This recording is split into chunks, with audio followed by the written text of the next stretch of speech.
already debating.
Good morning and welcome to the Sports Debate Podcast. I'm BA, along here with James J. Train Martin and Jack Hirsch. I hope you fellas are doing good this morning.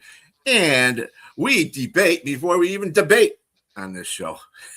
So here we go. First of all, let's open it up just for the playoff situation between the NBA and the NHL real quick. Yesterday there was two games. One was a game. Both of them were game sixes. The Pistons defeated the Cavaliers 115-94. The Pistons tied the series at 3 and go back to Detroit. The Spurs beat the Wolves 139-109 to close that series out. The Spurs win it 4-2. Game highs in those for the Pistons was Cade Cunningham with 21 points, 2 rebounds, 8 assists. The Cavs, James Harden, 23.7 rebounds, 4 assists, 4 steals, and 4 flops. Spurs, Stephon Castle, 32 points, 11 rebounds, 6 assists. And for the Wolves, Anthony Edwards, 24 points, 2 rebounds, and 2 assists and 3 steals in the losing cause for the Wolves. How do you guys like the games?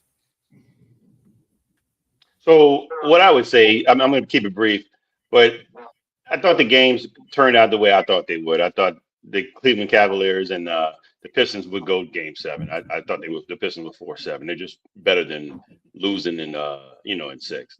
So, but in regards to the Spurs and the Minnesota Timberwolves, I'm not disappointed. I figured it would go like this. I predicted that they would go ahead and close the series out. I just think I'm disappointed in Anthony Edwards going congratulating the team in the huddle with 8 minutes left on the clock. I just thought that was a little bit different. For a superstar to be doing. Yeah, I'd be ticked off about it, and the league should suspend them for going in another team's huddle. Suspend them for 1 game or something.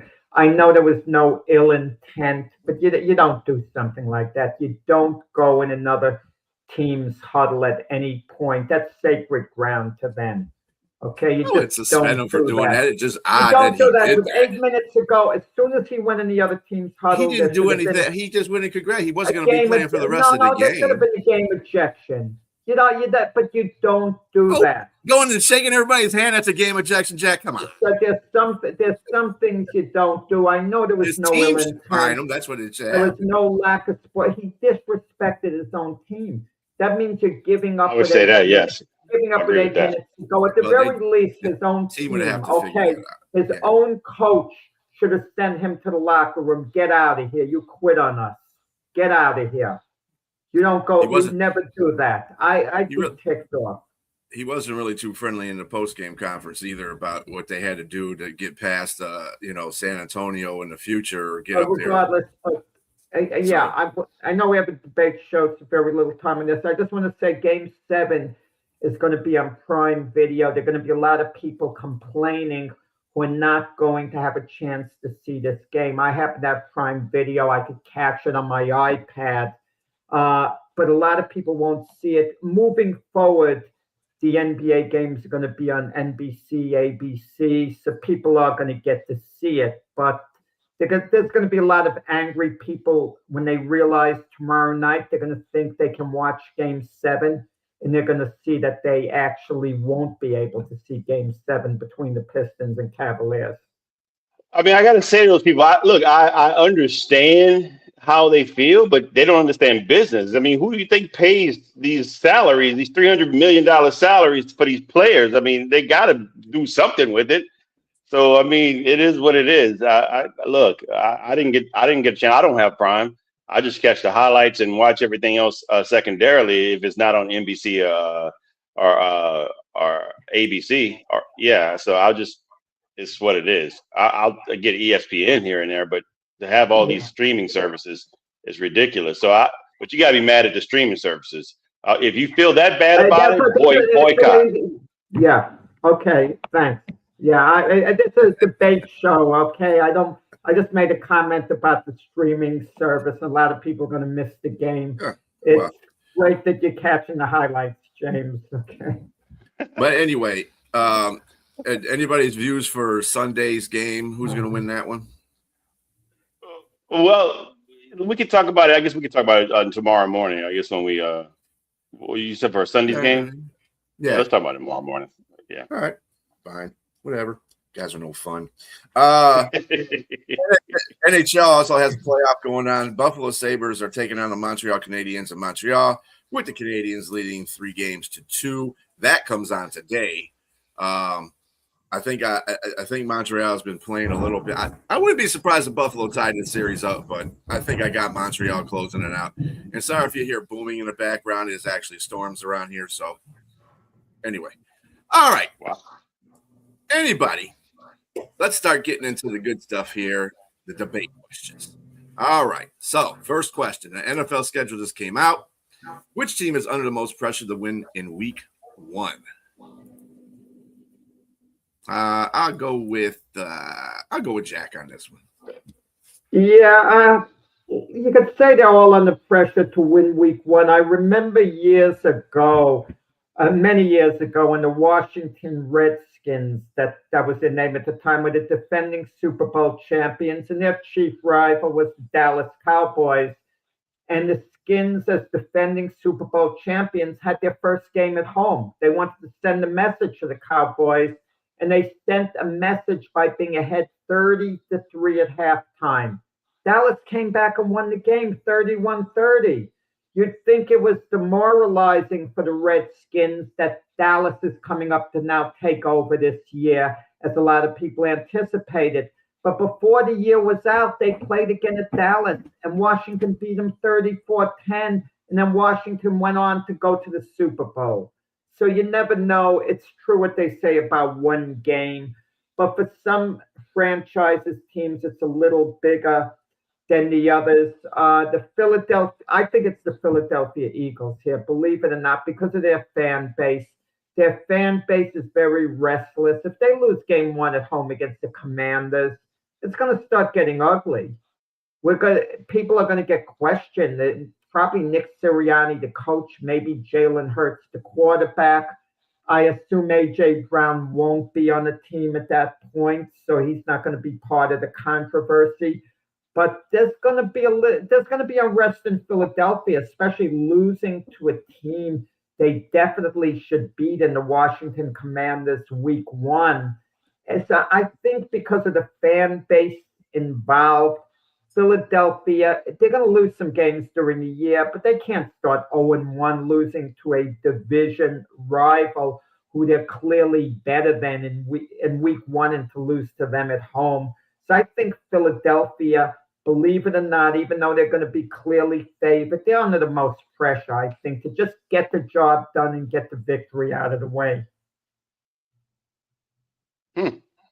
That's interesting. They ran across my mind when I read this question, but I didn't think that they would be under the most pressure. I think they're already they got another wide receiver. They're probably going to trade one June 1st. We'll see what happens.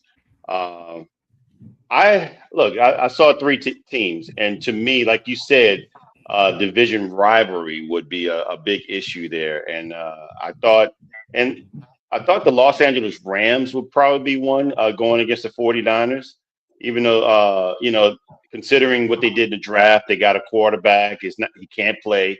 Matthew Stafford's getting older. He's going into the final year of his season. but for me, that's not the one. The main one. The main one to me is the Kansas City Chiefs playing against the Denver Broncos. I think the Kansas City Chiefs going into that game. I don't know. We don't know if Patrick Mahomes will be ready. I don't think he'll be ready by that time. They had a decent draft. They got Kenneth Walker the third, but we don't know how all this is going to transpire. And even with Mahomes coming back, the past couple of seasons he's been playing, he hasn't been his electric self. He hasn't been his MVP self.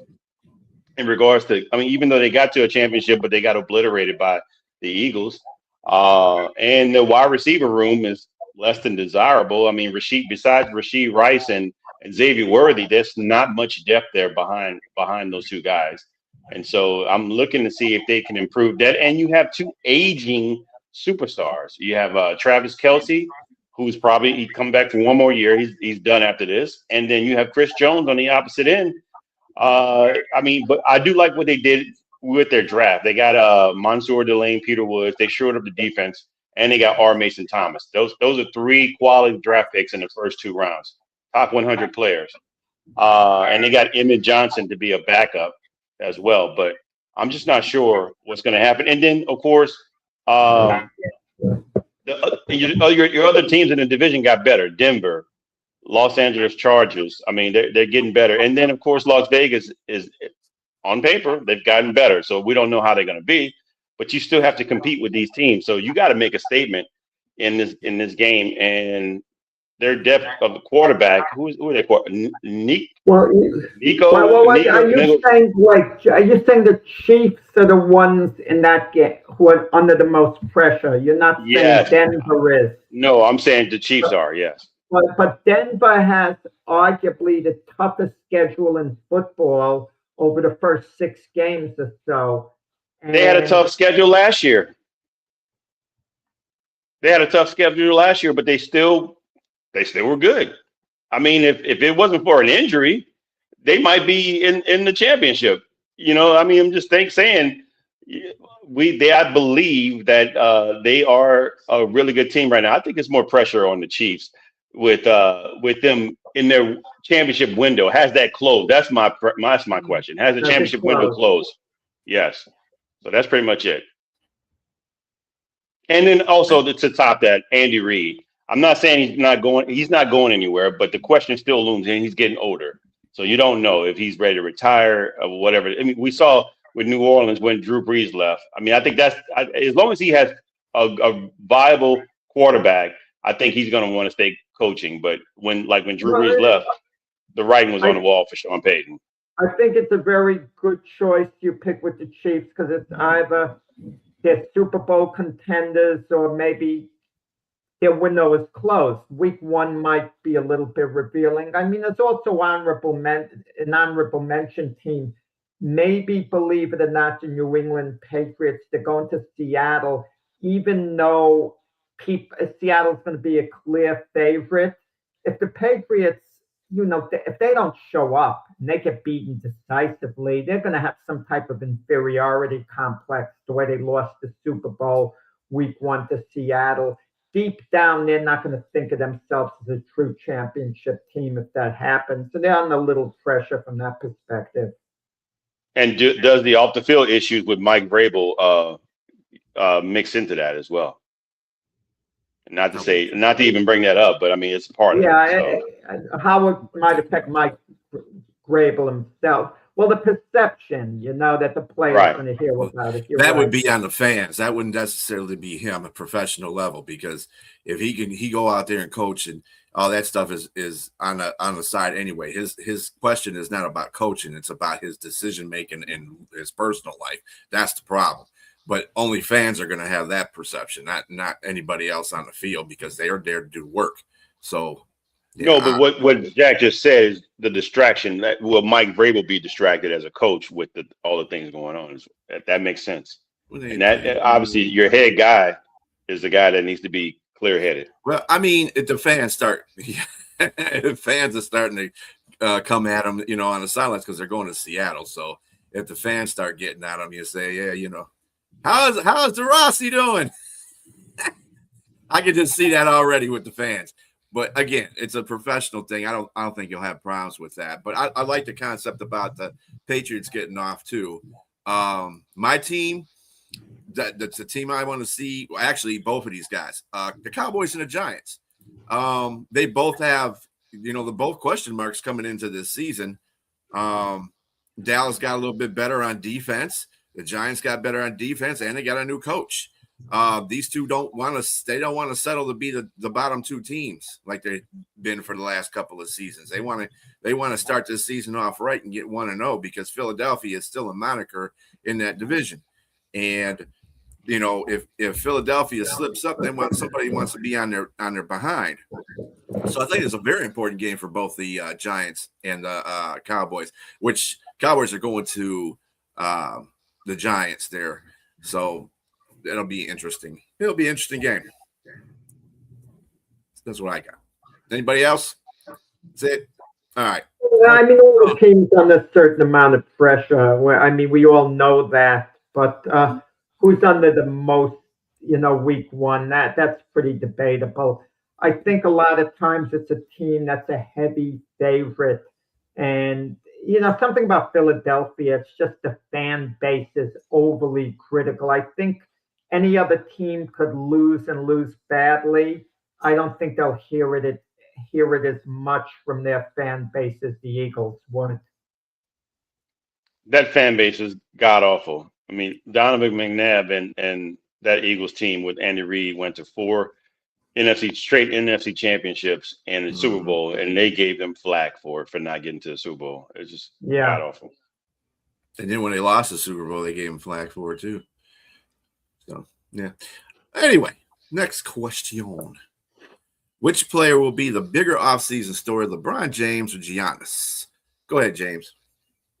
Yeah, look, LeBron James his whole career has been a big offseason story. The decision when he left Cleveland, when he left Miami, came back to Cleveland, won a championship. When he left Cleveland and went to Los Angeles, those are all big, huge stories because those were huge stories when LeBron James was in his prime. LeBron James is far from his prime.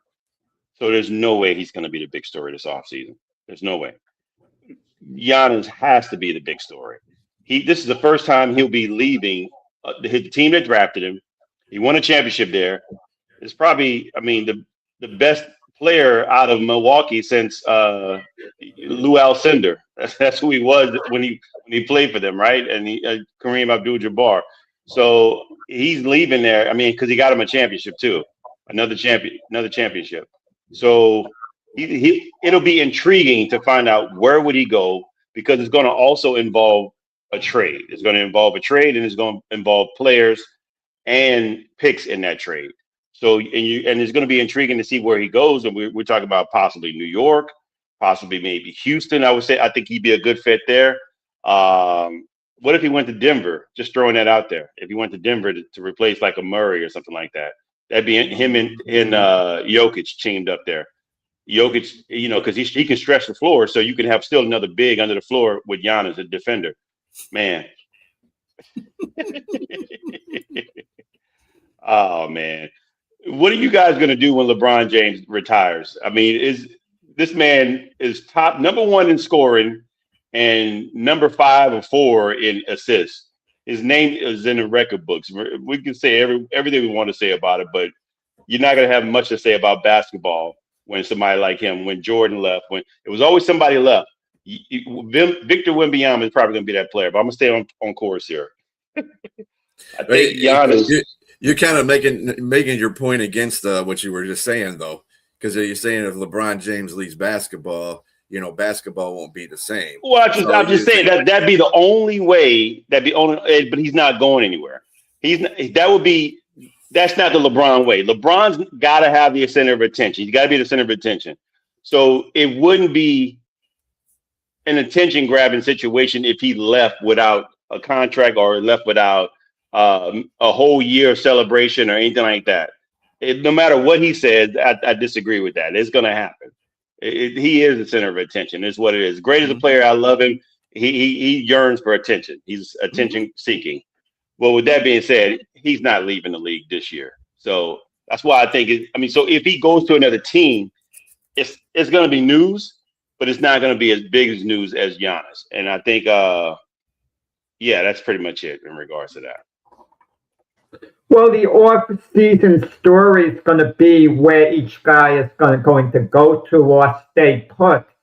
That's the off-season story. Obviously, if LeBron retires, which I doubt that he will, it's not going to be an off-season story. Okay, LeBron retired, and that's also a key difference between the two of them. LeBron's a free agent. He'll be able to go anywhere he wants, and any team will accept him as long as he's okay with the money he's paid. And LeBron already has a fortune. He could take the league minimum conceivably and go wherever he wants. And there's not one team that would turn him down. They would be doing cartwheels, any team that he would go to. Giannis is a bit more tricky because the Bucks apparently are looking to move on from him at this point. Even the owner basically said so much, but where's he going to go to? They want to accommodate the player in the sense to trade Giannis where he'd like to go to, but that's not a deal breaker for Milwaukee. I mean, Giannis might go to a non-contending team, or a good team, but non-contending. I could see him going somewhere like to the Toronto Raptors, for example, for a package that includes maybe Scotty Barnes or whatever. I could see that. I mean, that makes sense.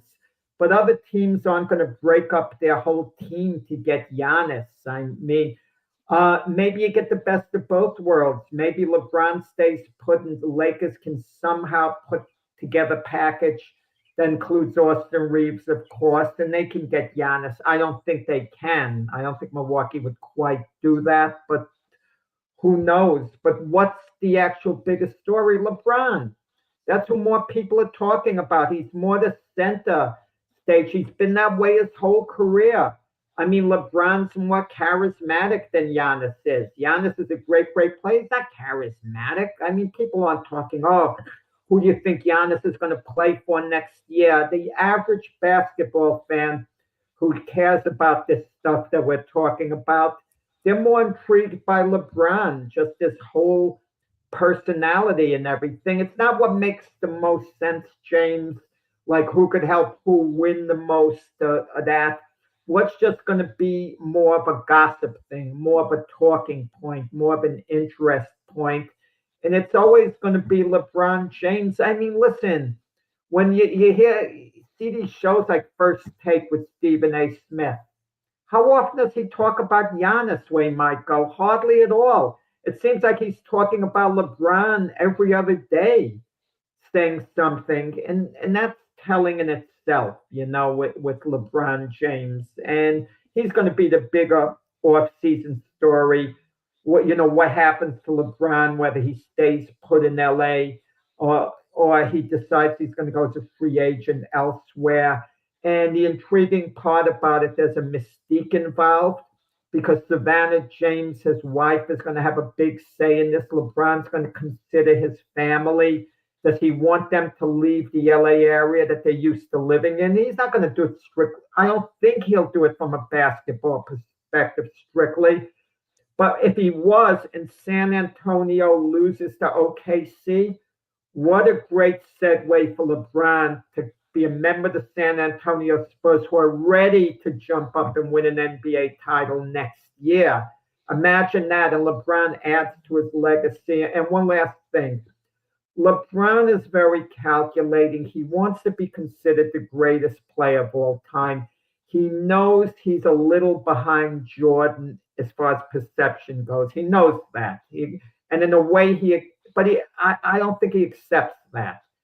So I think LeBron knows his way to be considered the greatest ever.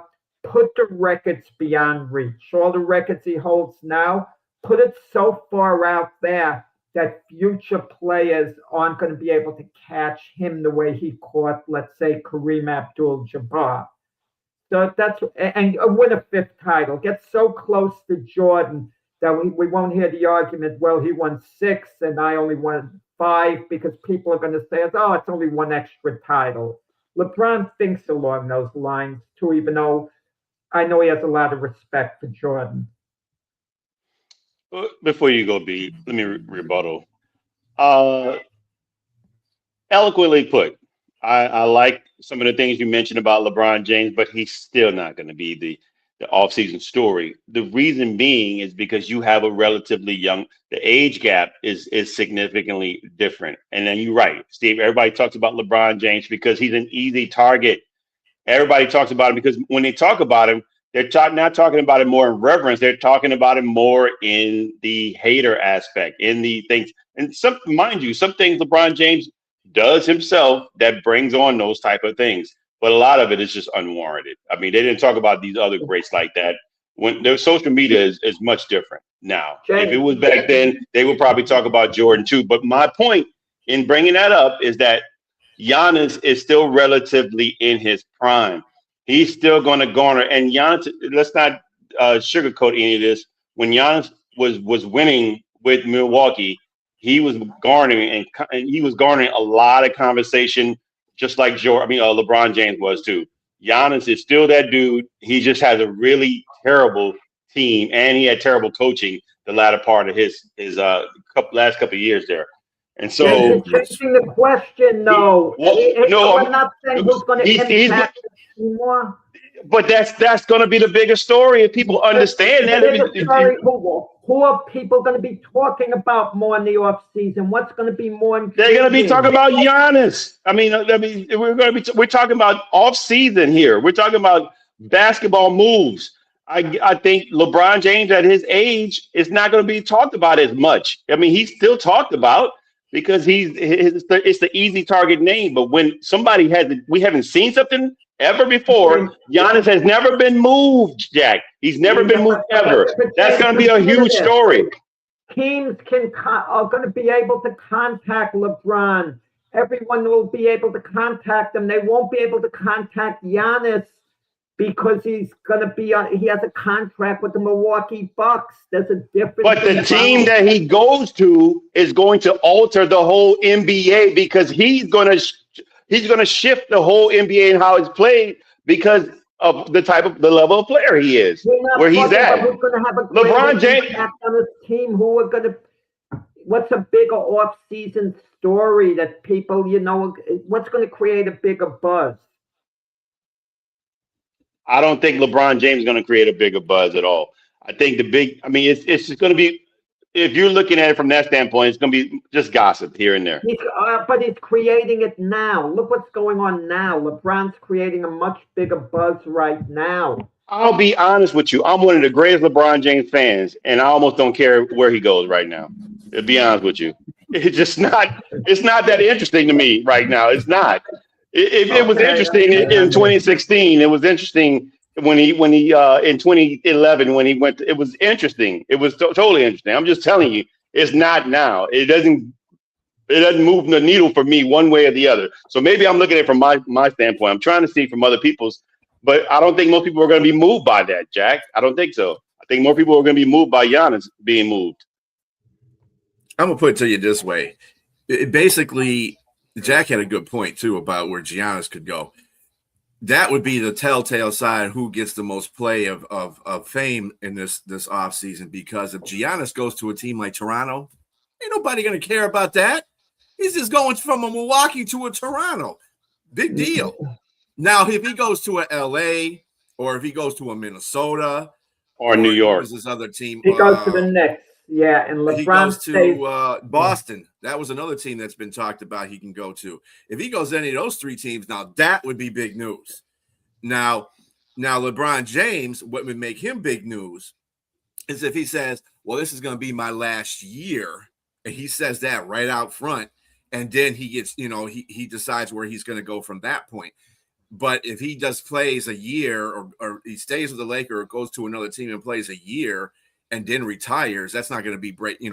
It'll be breaking news at the end of the season, but in the beginning of the season, it's not. It depends on how either one of these players approach. That's the only way I would have given it to LeBron if he says he's going to retire, and it's a bump. That's what that would trump everything. But I don't think that's going to happen.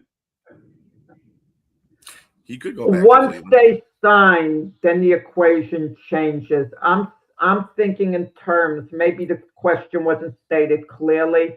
I'm thinking in terms while they're undecided, while it's all undecided. Once they sign, the equation changes. I'll agree to that. If Giannis is traded to the Knicks, that becomes a bigger story. Giannis coming to New York, that becomes blockbuster news. And let's say LeBron stays in LA, then it's bigger news at that point, Giannis coming to the Knicks. But until it's decided, the bigger off-season story is going to be LeBron James. Once it's decided, then it changes. Okay, I'll agree with that, depending on where each guy winds up. Again, it's a matter of optics, really. It depends on what the players want to do, too. I mean, well, Giannis is not really into that phase, what he wants to do. He might have some input where they want to trade him, where he wants to be traded to. But for the good of the Milwaukee Bucks, they got to make the best business decision they can possibly make. So if he gets traded to Toronto, is that really news? I mean, for Toronto, it might be news. But for the rest of the okay, so they can trade. But if he goes to New York, Boston, LA, one of those big teams, that's going to be big news. That's you're right. That's Eastern Conference change of news right there. Or if he goes to Minnesota, because if Minnesota gets him and without having to give up too much for him, oh man, Minnesota's going to be like they're going to go right at the top for next year's championship bid. So I mean, but LeBron, if he comes out and says, "Hey, I'm going to retire. I'm doing my tour," and he goes. He doesn't want to Cleveland. try. He's not going to. I don't think he will. He'll come back. He might stay one more year, but you never know. Saying, I have Jack. a feeling, guys. I just have a feeling he might go to Golden State.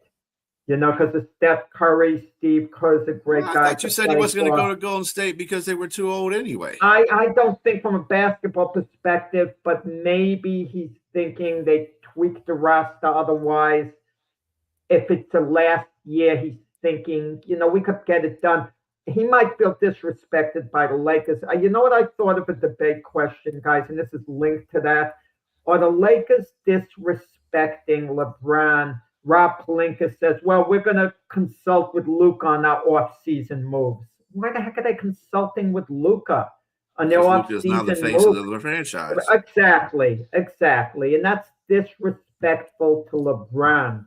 I don't know. No, I think LeBron's been in the league long enough.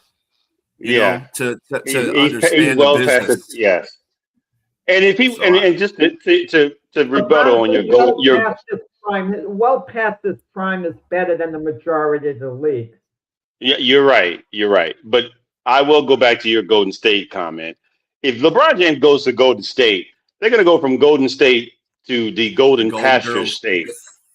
I mean, these boys are way too old and beyond their prime. There's nobody there. They're going to need some youth movement in there. LeBron James is not going to move the needle at all. If anything, he's going to take it back a little bit if they go there.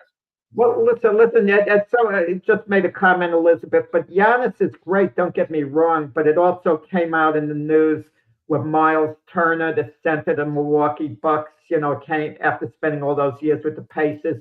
His first year with the Bucks, he was astonished over the country club atmosphere, the way players would just show up late all the time, and he pointed to Giannis, basically. He came and went as he felt like it. That's not a good look as far as a guy grinding and wanting it so badly. It shows a lack of leadership on the part of Giannis, and we never heard that about LeBron. Oh, he's coming late. He'd come and go as he wanted. LeBron always tried to take charge of a situation to make it better. Maybe he meddled too much, LeBron. If he's guilty of anything, that would be it, interfering with coaches a little bit. But he never erred on the side of being lazy. LeBron. Is that true? I mean, let's get some context here. Late all the time. Yeah. Why would Miles? He's the only one saying it. None of his other players, their teammates, have ever said that. Come out and trash. I'm not saying that. But I'm just saying. And if it is true, why would I even want you as a teammate to even come out and say something? I'm pretty sure everybody's got their own skeletons. Why are you even coming out saying that? Why are you just not addressing that in the office, in the room? If you're a grown man say that to the person's face, or say that to your coaches or whatever, and say, why is this happening here? Or if not, unceremoniously, let me get out of here. At this point, we know Giannis is gone. Exactly. He might have checked out. So you're defending a guy who shows up an hour late for film sessions. No, I'm not. What I'm saying is we don't know the full story is what I'm saying. We don't know everything that's going on in there. You're only hearing one person saying one side of everything. I like to hear a full context of this as to why it's happening. If it is happening. Miles Turner has a good reputation in the league. He doesn't have a negative reputation. This is I haven't heard anything. But did Giannis have this type of reputation as well? Did he have a good reputation as well? Typically, he had a good reputation as being a really good guy in regards to who he was on the court. Giannis was giving an impression the last year too. He just didn't care that much. He wanted out. Fair enough. Can you not see what? Can you not see what the management and everything was doing? I mean, come on. Well, I mean, everybody has their limits, Jack. At some point, I mean, do you not give up at some point of your team's not doing everything he can? No. Miles Turner was more critical of Doc Rivers than he was of Giannis. He wasn't trashing Giannis per se. He was trashing the lack of discipline. And even Miles Turner said, I started then coming late too, because Giannis was doing it. So I figure I'm going to do it as well. It's like follow the leader. Giannis, based on the great player he is, was the leader of that team. And the guy, if Giannis had great habits, the other guys aren't going to start coming late and being lax. They'll follow. I will give you a great quote from a movie called Remember the Titans. Attitude reflects leadership. So to me, in regards to the coaches, the owners, everybody, it all stems from the top. So you can all see. I'm not giving Giannis a pass. If you're going to do what you're supposed to do, or you're going to work and you're going to have championship pedigree, you got to make sure you're coming in and doing what you're supposed to do. Yes, with Spider-Man, with great power comes great responsibility. You should definitely be responsible and do. But it's not that easy as well when you're in a situation that might be less than favorable in regards to functional. Maybe dysfunctional. I mean, it could be, I don't know the whole situation. That's what I'm saying. It could be more than just Giannis. I'm not excluding Giannis. I'm just saying, if I'm a person, I didn't hear everything like you said. He said he also started coming late. But what does that say about him? It doesn't say well on him. But if everyone's coming late, look, if you're scheduled to be at work 9 o'clock each morning, you're on time, and you see people with the same paycheck, same job, same responsibility. They're coming in at 9:45 every day. You better believe you're going to start becoming a little lax too. You're coming 9:10, 9:15, and you figure he's coming in late. I'm coming in late. I'll do my job the same way as him. The bosses aren't calling us out on it. So, I mean, it's what it is. But if they're there 9 o'clock sharp doing their job, you're not going to start marching in late. I mean, it's going to make you look really bad. And that's with Giannis. I mean, it's based on character, though. There's a lot of people that would see that and still come in on time and still do their job the way they're supposed to be doing it, and let the crumbs fall where they may. I think Giannis, in his situation, I wouldn't be following Giannis because he's already got a grudge against the organization. That's the reason why he's acting the way he is. So, I mean, for him to say that about Giannis or anybody on the team coming in late, dude, why don't you just take a page out of your own book, be a leader, and you come in on time? How about that? And don't worry about nobody else. That's the point. Right. I don't get that one either, but whatever. It is what it is. Anyway. Let's get to the next question. It seems that the Los Angeles Dodgers have adapted a policy of not having Ohtani hit on the days he pitches. Do you agree with that philosophy? Go ahead, Jack. No, I don't agree with the philosophy. They're trying to save Ohtani in the sense, he might be on the bases at the end of the inning, so he could be tired, rest, this and that. I mean, I'm an old guy. I'm out there jogging, not stopping. I'm in constant movement. And Ohtani needs his rest. I mean, I don't get this about baseball. They'll play a guy in right field instead of center field because he's doing a little less running. Well, the running's good for you. It helps you. It builds you up. It doesn't tear you down. I mean, It puts hair on your chest, Jack. I just don't get this. He's a ball player. Ohtani, from the time he was a little kid, he played little league baseball. He pitched, he batted, he did everything. What is the big deal? You're taking out of the lineup a great bat in Ohtani, a great bat. So you're having him, instead of hitting, just sitting there and getting kind of cooling off between innings, and you're hurting your team a little because you're losing a lethal bat in the lineup. It just doesn't, it doesn't make sense to me at all. If you have a pitcher who can hit the way Ohtani does, one of the best hitters, obviously, in Major League Baseball, and you're keeping him in the dugout only the days he pitches, and not allowing him to hit because you want him to rest so much, I don't get it. I don't get it at all. If you asked Ohtani what he wanted to do, he'd absolutely say he wanted to hit. This is being forced on him, but he at least is going along with the team, with the manager, Dave Roberts. It's kind of like you go along with the program. You're not happy about it, but you at least understand their position, and what to do. You're kind of trained not to argue. But let the guy play. Let the Ohtani do what he wants. Ask him, does he care? If Ohtani doesn't care whether he hits or not on the days he pitches, if he says, do what you want, then fine. But if Ohtani says, I want to hit also, I want the bat in my hands, you better believe Ohtani wants to win those games he pitches. And his bat's going to help him as a pitcher. And to take it out of his hands because you feel he could rest a little more during the game. Come on. He's conditioned from when he played Little League to be an all-around player. Okay, Jack.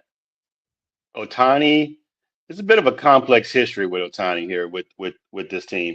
In 2022, his numbers were close to this this is the first time this year that he's been a full-time player or two-way player since 2022 now. And his numbers are lower than what they were the past couple of seasons.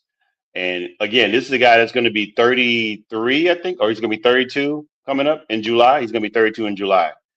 And he's got 9 homers and is averaging 270, 240. Yeah. And he's pitching. His pitching is awesome. He leads the majors in .82 ERA, completing at least 6 innings in all 7 starts. So to me, he's had 2 full seasons with the Dodgers where, I mean, he's coming off of 3 straight MVPs, and he's had 2 full seasons with the Dodgers where they've gone completely all through the regular season and to the playoffs and winning back-to-back World Series. He tried to go full-time here, and he's getting older, and it's not looking good. But although in 2022 he was a little bit younger, he was able to bounce back in that 2022 year at when he had a slump like this. So I mean, maybe he can bounce back, but just the guy where there's so many injuries with pitching and different things that could occur. Wouldn't you want to preserve a guy like this? Wouldn't you want to maybe bring him back to designated hitting? And he can pitch full time. I don't know. Maybe this is not the right answer here. Maybe he can go back to being a designated hitter. And you could. Well, he has a DH when he doesn't pitch. He's always a DH. He never plays the field. Oh, but okay, he's not a full time. Not full time DH. He's a full time DH. Okay, so they just took that. Well, gotcha. So they took that away from him right now. I think the manager's he's just curtailing it a little bit. They're trying to see where they go from here, because you got aging players. Mookie Betts is aging. Freeman, he's aging. There's a lot of guys. Betts has been injured, and you're right, aging. Freddie Freeman's still performing though. Yeah, exactly. But the long term. I mean, these are guys but your main star, you want to make sure that you're not overexerting. I get what you're saying. I understand the fact that you're groomed, and you do better by playing. But I mean, I don't know. I don't want to break what's not. I mean, I don't know. I think the best thing. I think the manager's doing the best thing right now in his decision, and he understands what he has in Ohtani, and so you want to preserve that guy. I think I don't. I agree with it. I actually. I think I'm going to second that agreement too, because you got to remember what team this is. This is the Los Angeles freaking Dodgers. They got an all-star roster, and I think what the skipper is doing, he is out there having Ohtani pitch, putting somebody else in that DH position. Guess what? That somebody could be a young guy that's on the roster that they think is going to improve as the season goes on. Let's put him in a DH position, see what he can do in pressure situations, blah, blah, blah. So you're giving another batter a chance to go out there and show his stuff. And then with Ohtani, switching off, I think that, James, you're right into that effect that they're trying to save him a little bit too, because pitching and batting in the same game. I mean, I know it's a regular thing in a National League, obviously. Yeah. So, I mean, it's I think you're just trying to save him a little bit too. I mean, I get what you're saying too, Jack. I mean, because everybody else in the National League who's pitching is DHing as well. So you might as well go do it. You know what I'm saying? But again, I think that's based on the teams that these pitchers are on. I don't think it's the Los Angeles Dodgers, man. They're an all-star team. You can throw them out in an all-star, game, and they can, field the team. But that's what I think it is right now with the Dodgers. It's not so much Ohtani. It's the fact that you're trying to get everybody else in there, and when he pitches, get it to somebody else to bat so they can see what they're about. Because they got younger players that are coming up too. So help them out. But you got it's an interesting question. It could have been even a debate question. I never thought of it before when James had mentioned Freddie Freeman. Freddie Freeman played 12 years for the Atlanta Braves, and they won one World Series. I believe, I'm not 100%, I believe this is his 4th year with the Dodgers. And let's say the Dodgers win the series this year, they would have three-peated. And let's say he plays, a few additional years for the Dodgers. Let's say 6-7 years, but he has a few World Series. He's going to be going into the Hall of Fame. Does he go in as a Brave or as a Dodger? Very interesting. And I know the longevity's probably going to be with the Braves. He's going to have at least a few more years, but that doesn't necessarily mean you go in, with the team you have more years with. Like, look at Reggie Jackson. He had, I think, 9 years total with the Oakland Athletics and 5 with the Yankees. And he had 1 extra world championship with the Athletics, yet he went in as a Yankee. That's interesting. Right, just a player. Yeah, is that a player choice? Likely. They've taken it out of the players' hands. It used to be a player choice, and Wade Boggs made a mockery of it. He played 1 year with the Tampa Bay Rays, and he went in as a Ray, which was a fiasco. He should have gone in as a Red Sox. He even played 5 years with the Yankees and had a World Series. It would have been bad had he went in as a Yankee, but at least there would have been a semblance of understanding because, 5 years, 1 World Series title, you could try to justify it even though it wouldn't have been the right decision. Dave Winfield, he played 10 years with the Yankees. He played about a similar amount with the Padres. The Padres offered Winfield $1 million to go in as a Padre, and he took the money. But then again, Gary Carter, the Met catcher, they made him go in as a Montreal Expo. And a lot of people think of him, as, a Met on that championship team, being a team leader. So, in certain cases, you don't know. Mike Mussina, 10 years with the Orioles, 8 with the Yankees. He went in as neither. He wore like a cat, he just couldn't decide whether to go in as an Oriole or Yankee because it was so split down the middle. That's where I would be, honestly. Honestly, what if a player has a situation where he's been with a team for a long time And optically, from the outside looking in, you would think this is a player that's going to go with that team into the Hall of Fame. But what if there's an ceremonious exit? What if the player is ripped it where he's bitter against that team and doesn't want to be in that team? Why are you going to force him to go into the Hall of Fame with a team that he doesn't like anymore? And that organization, he just had bad. I mean, I'm just saying that's a situation. That's just one example. I'm not saying that it shouldn't happen, but that's still. I mean, if you were that player, Jack, empathetically, would you want that to happen to you if you couldn't stand that team anymore? You didn't want nothing to do with that organization, and you went on to bigger and better pastures for only a couple of years, like you said, but still you wanted to be with that team, or just with no team at all. Why would you be forced? It's a tough one. It's really a tough one. I mean, especially get off on bitter terms or whatever. It's I don't know, really. Yeah, I mean you presented a great question. I just don't. Yeah, I don't know. Like Freddie Freeman, right? He's not no. bitter. No, you know, he had all. 12 great years there, but somehow if the championships keep piling up with the Dodgers, he's already won 2 in a row, and he's going to turn into like an all-time Dodger favorite as well, but have, let's say, 5 less years with the Dodgers than he had with the Braves. You know, he's gonna lose a whole fandom in Atlanta that would never want to see him ever again in the state of Georgia. Mm-hmm. Don't cross this line, sir. I'm just gonna tell you. You know better than I would, being from there. He really would. You mean he really would? If he went. If he elected to go into, yes, I mean, because I think the one he got with Atlanta is probably more.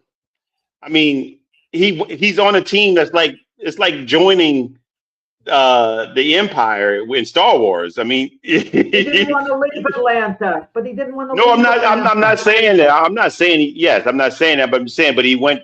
It's like KD going to Golden State. It's like you of course you're going to win a championship there. Good question for you. I mean, KD going into the Hall of Fame. If he has to pick a team, Kevin Durant, who does he go at? Which team does he go in? It's an OKC player. I think that's what they would put him in as. My opinion. You put him in as for Golden State. You had 3 years at Golden State. They won a couple of championships, but he wasn't there. That's a great question, Jack. That's a great question. But Brooklyn, he's so mercurial. No, Houston, I doubt it. Let's see. He still has Phoenix. No, not Houston. Not Phoenix. No. Now the chapter hasn't closed. That's what I'm saying. If you, it's close, Jack. We're on the last chapter of that book, Jack. We're pretty close to the last couple of pages of that book. Okay, you're right. OKC or Golden State. What do you put? You're in charge of the Hall of Fame. You got to make the decision now. He tells you, Durant says, I don't want to make that decision. Probably go with Golden State in this consensus because I mean, let's either way he's hurt it. He couldn't beat him, so you might as well join him, kind of thing. He's hurt himself in that regard. He's hurt himself, so it doesn't matter one way or the other. You pick OKC, and you're like, okay, that's. I don't think OKC fans will have a problem with that. Okay, LeBron James, one team. Who does Cleveland. He go with? Oh, Cleveland. Okay, let's say he plays 2 more years at LA. That would give him 10 years at LA. Yeah, but the championship that he won, his greatest championship is in Cleveland. His greatest championship is in Cleveland. And Cleveland never been, they've been the only finals they ever been to was with LeBron James, and they won one with LeBron James. Okay. Let's say we're in charge of the Hall of Fame, but we have to make a decision, but we respect the player's request. We take it under consideration. Kawhi Leonard, a few years from now, assuming he finishes with the Clippers, comes to us and says, I want to go in as a Toronto Raptor because he had an ugly exit from the Clippers. Do we put him in based on 1 year when he won a championship? I'm going to give him San Antonio. I'd still have to give him San Antonio. Okay. Yeah. I forgot about San Antonio. Yeah. His early years were go great years. Where you won a champion, like a Freddie Freeman. I think he'll go back. He'll go into Atlanta because he won a World Series there. That was his first World Series. And a tough one, like mind you. Saturday says, it's never as good as the first time. So there you go. James, Kevin Garnett, Timberwolf or Celtic, if he had to go in as one. He's not in yet? He's in the Hall of Fame. I don't think basketball. Correct. Okay, gotcha. It's baseball. You're right. They just put him in. It doesn't matter. Like Vince Carter, you could never pick a team with Vince Carter because he's been everywhere. But yeah, if you had to pick for KD, I'm gonna go with the Celtics. And I like Minnesota, but I just think his greatest time was when he was with Paul Pierce and Ray Allen and Rajon Rondo. And they underperformed in some years there. I mean, even the championship they got. Well, he was a man in Minnesota. I mean, last night when I was watching the game, I can't tell you how many Garnett jerseys I saw there. Yeah, they love him. Oh no, they love he him was there. the man there. He was the man there. I agree. So I don't know if and like you said, he underperformed with the Celtics. So I would probably say if he was to retire, he would retire Wolf, not a Celtic. I mean, that's what the fans want. You know what I'm saying? Sometimes you wonder, is it worth chasing a championship? That's true. He did hate the owner. Reggie Miller. He never wanted to chase a championship. He was going to finish his career with the Pacers. I don't respect Miller's I don't like Miller's personality, but I have so much respect for his decision and what he did. You don't like this? No. I mean, he comes off as childish too much and not in the most endearing, way with the sportsmanship and so on. Now, some people might find him funny. I don't. Part of it's mean-spirited, okay, as well, but it's hidden behind humor, okay? But I think it's a result of immaturity, not him being a bad person in any way, just immaturity, his ways. That's what happens when your sister's a better basketball player. Would players be better off pulling a Reggie Miller whole career with one team, and as opposed to what Garnett did? Would Garnett have been better off never winning a championship and just being with the Wolves his whole career? That may have been a better legacy thing. Just spend your whole darn career there if they love you there and they want you there, rather than chase a title. I'm sorry. I hate that adage. I think if I'm working in the coal mines and I have an opportunity to go to better pastures, go to Miami somewhere and work on the island. I mean, working in nice scenery and everything else. You're gonna be mad at me for taking that, wiping my brow with the coal, wiping the coal off my forehead. I'm sorry. I don't get that adage. I mean, that thought process with the whole stay in one place. I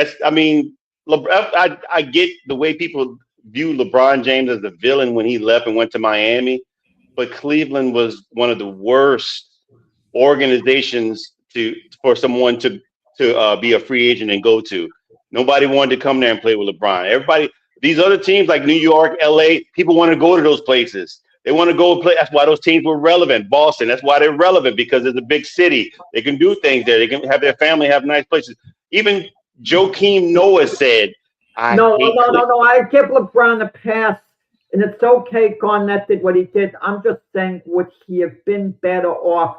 Imagine he never left the Wolves. If you look at how popular he is now, he could have been elected. Well, I was going to say elected governor, but then again, they elected Jesse Ventura, so it wouldn't have been a big deal. But he would have been the most popular person ever coming out of that state. He would have been beyond legendary for the people of that state had he spent his whole career there. I'm pretty sure like B said, they're still wearing his jersey there. He's still legendary there. I mean, don't get me wrong. He got the biggest thing he got to them was it Western Conference Finals there, and I think had they kept Stephon Marbury there, or if he wasn't a problem, they would have been great together. And I think that they probably would have gone on a championship. You can build around those two players together, but it just didn't work out. All right. On that note, we will conclude today's Sports Debate podcast, and we'll see you next week on Saturday at 8:00 a.m. Tomorrow, catch us on the Sunday Sports Podcast at 8 a.m. with also our colleague Keith Engel. Everybody have a great day. Sayonara.